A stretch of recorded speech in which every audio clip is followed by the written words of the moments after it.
This is Rebecca Lowe, or Rebecca Lua if you listen to Suboptimal Radio, and you are listening to Men in Blazers on the NBC Sports Network. It's unbelievable! Welcome to a Men in Blazers pod special. A conversation with a remarkable man whom I've long admired. One of the Premier League's most beloved characters, revered for his style of play on the field. He's a footballer with zeal, intelligence, and the ability to both create goals and score them. And the way he's elected to carry himself off it as a gent who loves experiencing the world around him. And anyone who follows our guest on Instagram will be aware of the extent to which he just adores touring Britain, invests his free time in consuming books, movies, music, culture. On a weekly basis, he faithfully records his feelings on a blog, juanmata8.com, and win or lose, he signs off in the same magical way. Hugs, which is more adorable than the Ewoks winning the Battle of Endor. Last week, 2 days before he won the EFL Cup with Manchester United at Wembley, he joined us from his home in the north of England to talk about all of this and where to find the best Spanish food in Manchester. I hope you enjoyed this conversation as much as I did.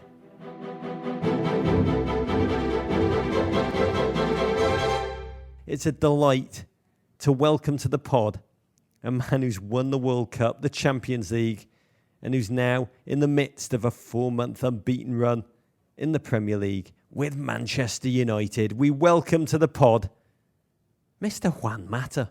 Thank you very much, Roger. It's a pleasure for me to be with you. Oh, Juan, I love having you. I want to go right back from the outset to the very beginning, to your youth, growing up in Oviedo in northern Spain, playing football on heavy, muddy, rainy fields, conditions in which it should have been impossible to learn to pass the ball, but you did.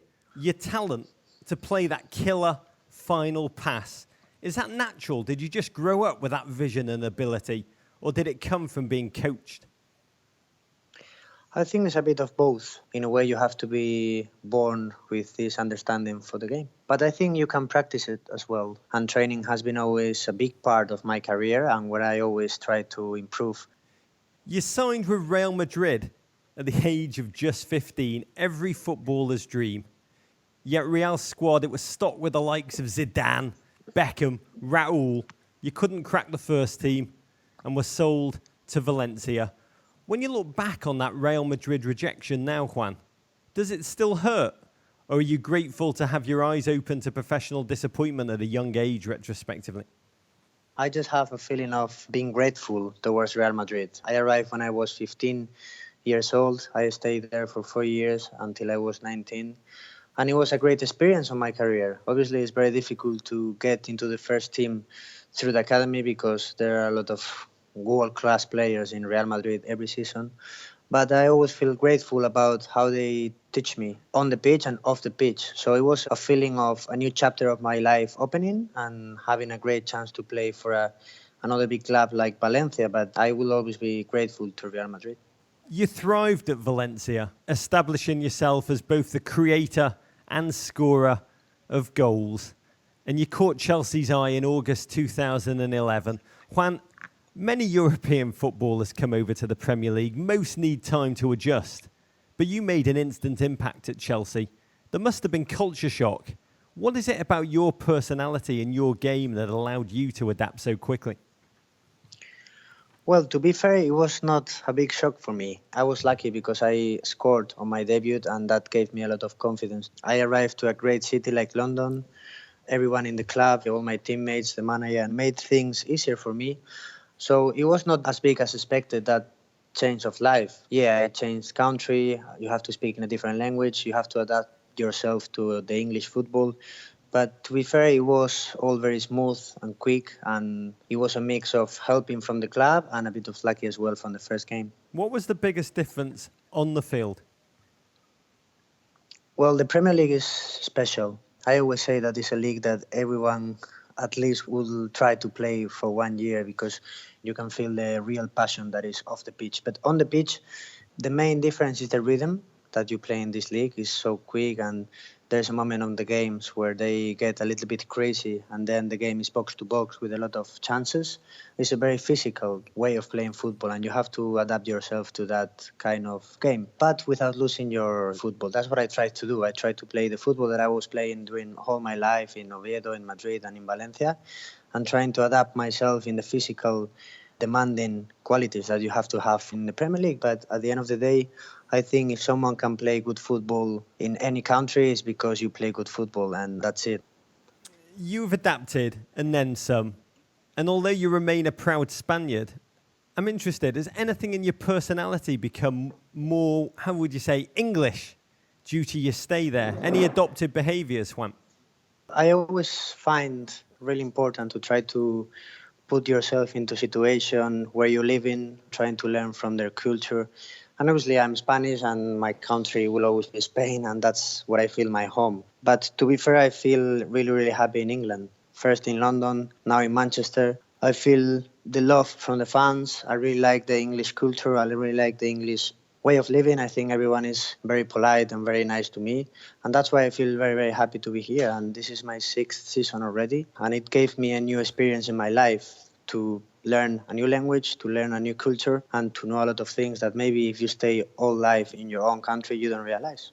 What do you like about English culture, Juan? I've got to ask you.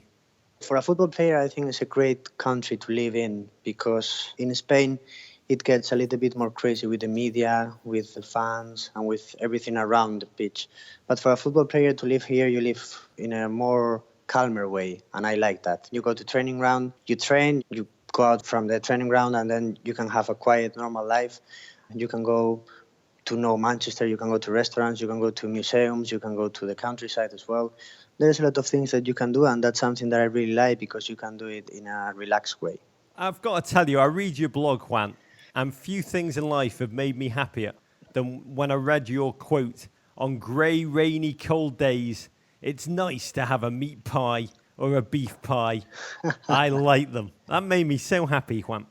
It's true. When the weather is not very, very good and it's a bit grey, cold and rainy, then proper English food is much more than welcome. And sometimes we have Sundays off, and it's nice to go to a countryside pub and have these pies, have something typical, and it's something that I really like. Oh, you and Wayne Shaw and me both. I adore that. But back at Chelsea, despite winning Player of the Year 2 seasons on the run, your career stalled controversially when Jose Mourinho returned to the club and you ended up moving north to Manchester. We'll talk about Mourinho in a moment.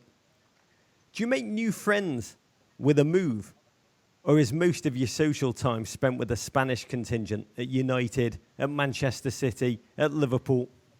No, obviously you make new friends. It's normal that when you arrive to a new club and there is a few Spanish players in the team or Spanish people working in the club, it's normal that you have more confidence with them and you spend more time with them. But for me as well, it's important to open yourself to the rest of the teammates. And in a football club like Manchester United or like Chelsea, you have different nationalities in the dressing room. And I always try to open myself and not just stick to the Spanish people, what I love, but I always try to speak with everyone and try to have a good relationship with everyone because I think it's important for the whole atmosphere of the dressing room. So yeah, we go out together with David, with Ander, and we are great friends, but as well we open ourselves to the rest of the team. Is there a Spanish clan that kind of transverses rivalries? That David Silva, Mourinho at Liverpool, all the Spaniards in the north flocking together? We saw each other more often than we do now. And it has a reason because Manchester City has changed their training ground camp. So a lot of the players, they moved closer to that place. And like David Silva, Jesus Navas, Javi Garcia was here at that time. And we used to see each other, but not a lot now because they move and we are a bit farther. But there is a lot of Spanish players coming to the Premier League, not just to the northern, but to London. And I think it's a great sign for Spanish football that we are opening ourselves to the rest of the world. We have confidence to go abroad and try to play our football here in the Premier League, for example. I mean, you've put down real roots in England, which I admire. Your family have opened up a Spanish restaurant in Manchester, Tapeo. I believe it's become quite a focal point, Juan. Mourinho, Pep, Tiki Burgerstan, they all eat there. Is it a Spanish challenger to wings? What my dad wants to do is try to bring a part of Spain to Manchester, and he opened a nice place with good atmosphere where a lot of football players are going, managers, and the most important thing is that everyone feels very welcome there, and it's our little space to be there and relax and obviously have nice Spanish food. So anytime you come, you're more than welcome to go. I will definitely take you up on that. I've done wings many times and I want to broaden my horizons. The restaurant is just one aspect of your love of culture. I mean, anyone who reads your blog, your Instagram, full of images of you in the English countryside. You also write about your love of Haruki Murakami's writing or the movies of Woody Allen. I mean, when you read it, it all seems rare, Juan, for a footballer to talk about these issues. Do you feel different to other footballers in your approach to life, to culture? Or does the public just underestimate footballers' inner lives? No, I don't really feel different. I think there are a lot of footballers with a very interesting personality that maybe people don't know. And I have a lot of friends from football and we share interest. We can go out to different places, and I'm just a guy who obviously is lucky enough to make a good way of living playing football because I love it. And at the end of the day, I just like to do things that a 28 years old guy would do. So I have the same interest as my friends in Oviedo. We speak a lot, we do things together, and I don't feel different at all. Other than you at United, who's the biggest culture fiend? I have a great relationship with Ander Herrera or with Michael Carrick, that I consider two really intelligent persons and with a lot of interest, because at the end of the day, for me, what is important is to try to be curious in life and try to discover things, try to ask questions and try to have different interests, because it helps you as well with football to don't think all the time in football, don't get obsessed and try to disconnect in different ways. It's fascinating that. I mean, your approach to life does spill into your football. It's often written about how intelligent you are as a footballer, how you crave information on your opponents in the build-up to games. Can you give us a sense of that process, what you do and what you look for? When you are going to play a game, I think what everyone does is try to imagine how the game is going to be. So you put yourself in the situation or in the position where you might play and try to recreate the game in a positive way. And it's a matter of imagination and a positive thinking about how the game is going to be. And I think it can help in your performance. You have been a positive light in your 3+ years at United, but it has been a time of a club in transformation. 3 managers in the course of just over 3 years there. Yet this campaign, the good, you've had a 16-game unbeaten run in the Premier League. The not so good, you're currently in 6th place. With all the new arrivals and all of the expectation, does that feel like success for you, Juan, or subpar? No, we feel that we are in the right direction, but we still need to go and finish these tournaments that we are in and we are fighting for. Obviously, after Sir Alex Ferguson, we started a new era, a difficult one, because it's always difficult after a man that has been so successful within the club, winning so many trophies, almost every single trophy, and it takes time. But I think the mentality in the club, the mentality in the manager and the players is the same, which is bring Manchester United where it deserves to be, which is fighting for the biggest trophies. And I think we are on our way. We won the FA Cup, we won the Community Shield, we have now the chance to win more trophies this season, and hopefully in the near future we can be fighting for Premier League or Champions League. But I think the club has everything to succeed. First with the fans, second with the power that the club has, the players that we have, and I think we can do it. And sooner or later, this club is going to win big trophies again, for sure. Question from a listener, Juan, at Z is for Zombie. How different is Manchester United Jose Mourinho from Chelsea Jose Mourinho? Well, he's the same. He's the same person, and he's got the same competitive mentality.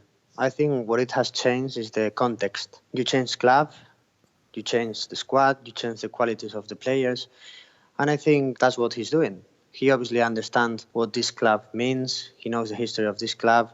And I think he really feels very proud of being here. And he's adapted himself to Manchester United's philosophy and way. But I think he's the same person with the same motivation for winning. Can you give us a taste of Jose Mourinho? What's he like at halftime in the locker room? Is he calm or is he a shouter? Well, it depends how the game is going. If the game is not going fine and he feels that we need to wake up in one way or another, then he will shout and he will scream and he will do what he thinks he has to do. And if the game is going good, he will keep confidence into the team and he will say that it's not finished. And he always tries to put us in the right mindset to face the second 45 minutes. From the outside, it seems like you got so much oversized personality in that locker room. On the field, when things are down, who is it that grabs the team by the neck? Is it Carrick? Is it Pogba? Is it Zlatan? Yes, you said three great examples. Wayne Rooney as well. I think we've got players with a lot of experience, and in these difficult moments, that's what you need. Players with experience, with personality to speak with the rest of the team, calm down, ask for the ball, and try to play football and bring the team back into the game. Carrick, Paul, Zlatan, Wayne, they have been playing in different moments of the club. They've been in different leagues. When you charge forward with the ball into that final third, with all of those weapons on the field, Pogba, Zlatan, Martial, Rashford, Mkhitaryan, can you give us a sense of what goes through your mind when you're on the ball? Who or what are you looking for to make your decision about pass, run, shoot? It's not about the person, it's about what the game is demanding. Obviously, you know the qualities of your teammates, or you know how strong Zlatan is in the box, or you know how quick Mkhitaryan, Martial, Rashford are, or how good Paul Pogba shoots from outside the box.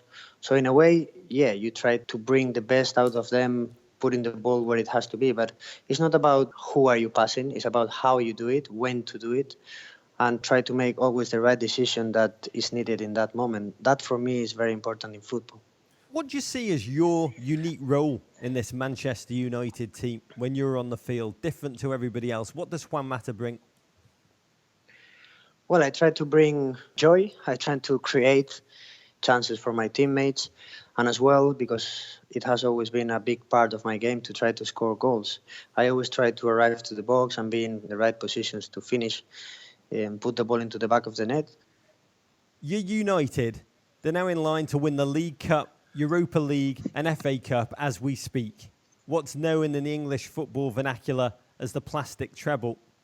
You face Chelsea at Stamford Bridge in the quarter-final of the FA Cup.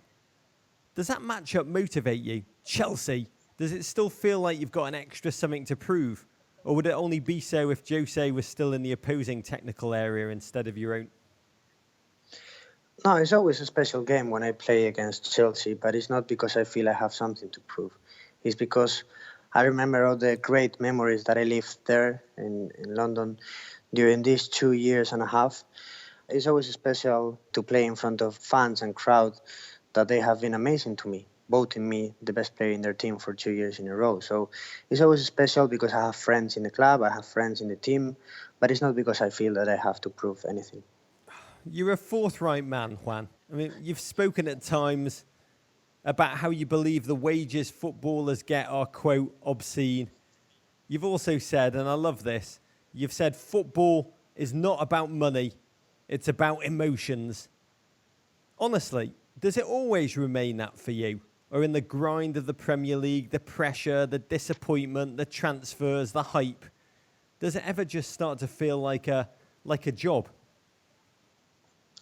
When you play professional football, sometimes the pressure, the competition, it makes you lose a little bit of perception. But I always try to come back to myself and say, listen, try to play and try to enjoy every day like if you were a kid, like when you were in Oviedo. And that's why I love to train, I love to play. And I try to say to myself, don't lose that passion, because that passion is what brings the best on your game.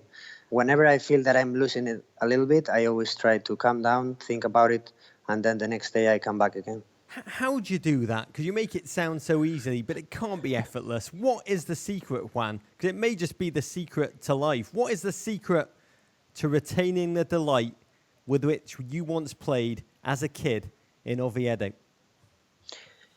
For me, it's key to realize and to think why things happen or why you are now playing football in that level, why you're so lucky to play in such a club like Manchester United, and try to realize where you are. Try to talk to yourself and tell you how lucky you are, that you deserve to be here because you have done things right, but as well being grateful and trying to speak to yourself in a way that brings back that kid that just played football not because of the money or because anything, just played football because it made him happy. And that passion for me is key to keep performing at my best level every year. And I think it's key for everyone to do that.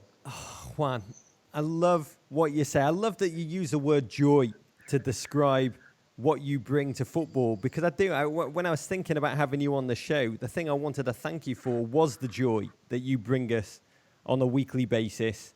So to your continued success, to more blog posts, Godspeed, Juan, and hugs. Thank you very much. It has been a pleasure, and I'm waiting for you here in Manchester.